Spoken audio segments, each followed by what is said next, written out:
और नमस्कार, मैं कीर्ति अहरवाल और आप देख रहे हैं बुंदेली टीवी। पुलिस अधीक्षक श्रुत कीर्ति सोमवंशी ने आमजनों को दी 3 नए कानून न्याय प्रक्रिया के संबंध में विस्तृत जानकारी। मध्य प्रदेश में 1 जुलाई से नए कानून और न्याय संहिता को लागू किया गया है। पुलिस मुख्यालय दिए गए निर्देशों के तहत जिले के नागरिकों को 3 नए कानून और न्याय प्रक्रिया से अवगत कराने के लिए आज स्थानीय मानस भवन में एक कार्यक्रम आयोजित किया गया। इस अवसर पर प्रिंसिपल जिला एवं सत्र न्यायाधीश आनंद कुमार तिवारी ने 3 नए कानून और न्याय प्रक्रिया के संबंध में अपने विचार व्यक्त करते हुए कहा, बदलाव प्रकृति का नियम है। हमारे देश में जब संविधान लागू हुआ तब से आज तक संसद के द्वारा 106 संशोधन पारित किए गए हैं।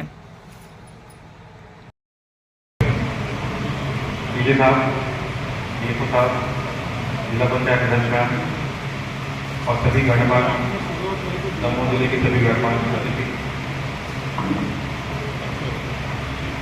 आज का जो ये प्रोग्राम हमने आयोजित किया है,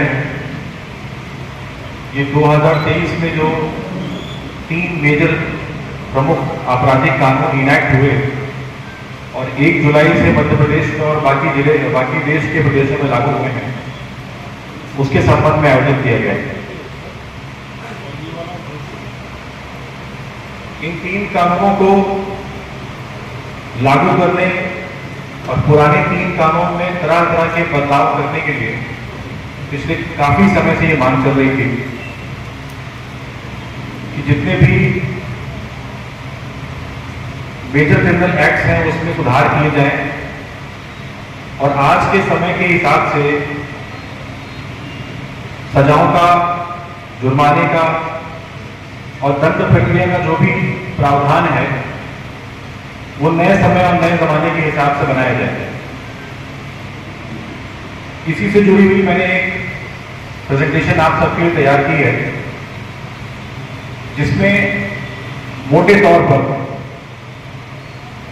इन तीनों कानूनों में क्या परिवर्तन किए गए हैं और उनके होने वाले प्रभावों को यहां डिस्कस किया हुआ है। तो ये गलत नहीं होगा। इन 3 कानूनों की वजह से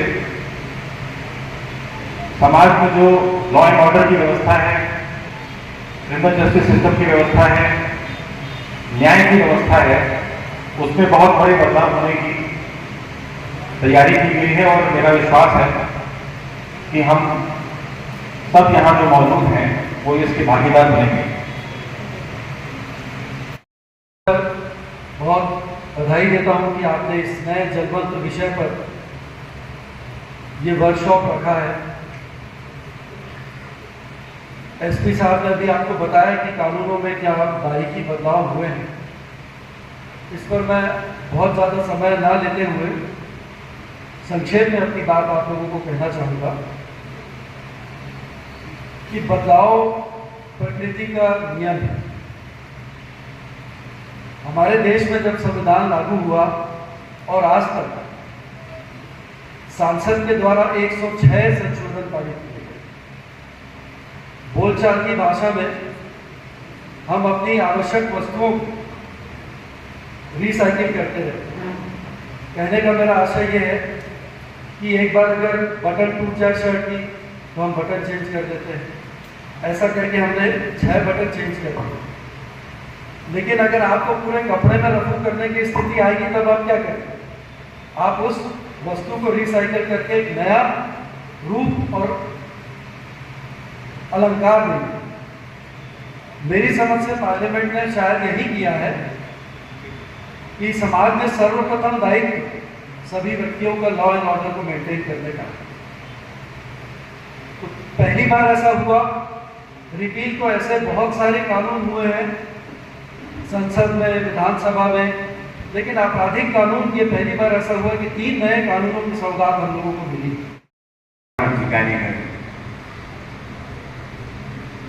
हमारे देश में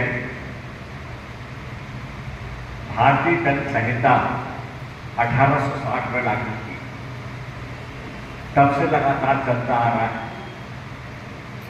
और फिर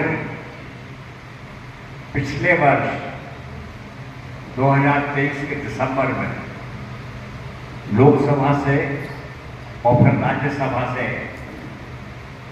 भारतीय न्याय संहिता पारित होकर राष्ट्रपति जी के हस्ताक्षर हुए और कुछ कारणों से अभी तक चूंकि आचार संहिता थी, अब 1 जुलाई से ये नया विधान लागू हुआ, जिसमें कुछ धाराएं बढ़ाई गई हैं, कुछ धाराओं को संशोधन किया गया है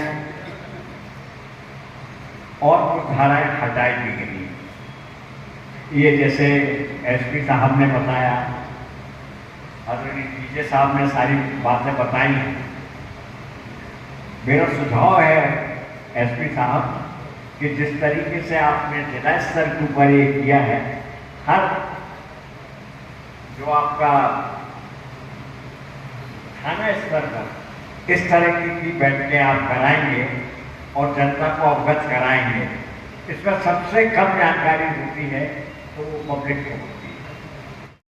आज मानस भवन में यहाँ दमोह में हम लोगों ने 1 जुलाई से जो नए कानून लागू हुए हैं उनकी परिचर्चा रखी थी, जिसमें शहर के सभी गणमान्य वरिष्ठ नागरिक, सम्रांत, अधिवक्तागण भी शामिल हुए, सत्र न्यायाधीश भी इसमें शामिल हुए और इस पूरी परिचर्चा में जो नए बदलाव, सकारात्मक बदलाव लाए गए हैं उनको इस गोष्ठी और परिचर्चा के माध्यम से डिस्कस किया गया और सबको बताया गया है। आने वाले समय में हम लोग इस प्रकार के और भी प्रोग्राम आयोजित करेंगे, जिनको संभाग स्तर पर और थाना स्तर पर और महिलाओं और बच्चों के लिए विशेष प्रोग्राम आयोजित किए जाएंगे, जिससे नए कानूनों में उनके लिए क्या बदलाव हैं ये उनको पता लग सके।